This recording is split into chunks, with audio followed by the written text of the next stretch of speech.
శంకరయ్య, ఏందే లెగు, సమయం 12 గంటలు కావస్తుంది. లేచి గుక్కడి కాఫీ నీళ్లు నా మకాన పోయి. బతుకున్నప్పుడు ఏ రోజు నా ముఖాన కాఫీ నీళ్లు పోసి ఎరగవు. ఇప్పుడైనా తీసుకొచ్చి తగలడు. పార్వతమ్మ, నీ ముఖానికి నీళ్ళే ఎక్కువ, అందులోనూ కాఫీ నీళ్లు పోయాలంట. బతుకున్నప్పుడు ఏదైనా పనికి పోయి తగలడ్డావా? ఏ రోజైనా ₹1 సంపాదించి తెచ్చావా? నేను ఇంట్లో పొలానికి పోయి గాడి చాకరీ చేసి ఇంటికి వస్తే మీ అమ్మ నాకు పిడికడు కూడుగోడు పెట్టిందా? పైగా నువ్వు మీ అమ్మ కొంగు పట్టుకొని తిరిగేవాడివి.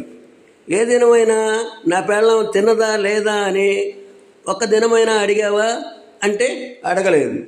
ఎలాగో చచ్చి ఇక్కడున్నా. నిమ్మలంగా ఉందామనుకుంటే ఒక పక్క మీ అమ్మ సమాధి, మరొక పక్క నీ సమాధి. ఎక్కడన్నా నన్ను ప్రశాంతంగా బతకనీయపోతుంది. ఇంకెట్లా నేను పోయేది? మీ నుంచి ఎట్లా తప్పించుకునేది? దేవుడా, నాకు మోక్షం ప్రసాదించు, వీళ్ళతో చచ్చినా బతకలేకపోతున్నానని అంటుంది. అంతలో అత్త సమాధిలో నుంచి లేచి వచ్చి, ఏందే నువ్వు మాట్లాడేది? కంతా వింటున్నా.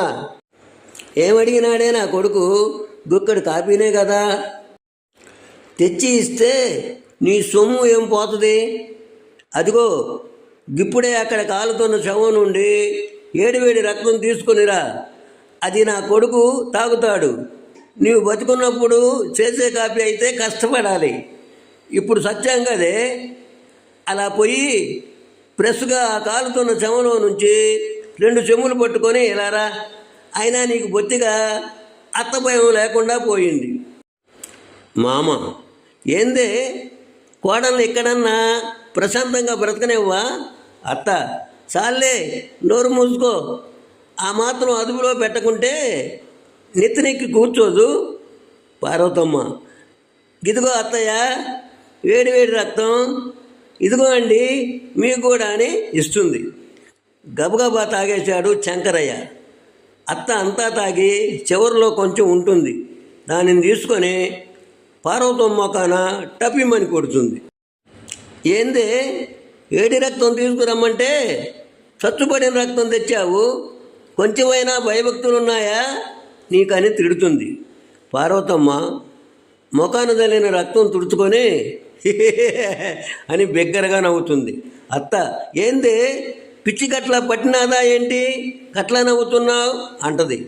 పార్వతమ్మ, అత్తయ్య మీరు తాగింది అది ఎవరి రక్తమో తెలుసా? అత్త, ఎవరిదే? పార్వతమ్మ, అది ఎవరిదంటే ఇప్పుడు కరోనా అనే కొత్త రోగం వచ్చిందంట. ఆ కొత్త రోగంతో చచ్చిన వాళ్ళ రక్తం తెచ్చిచ్చాను.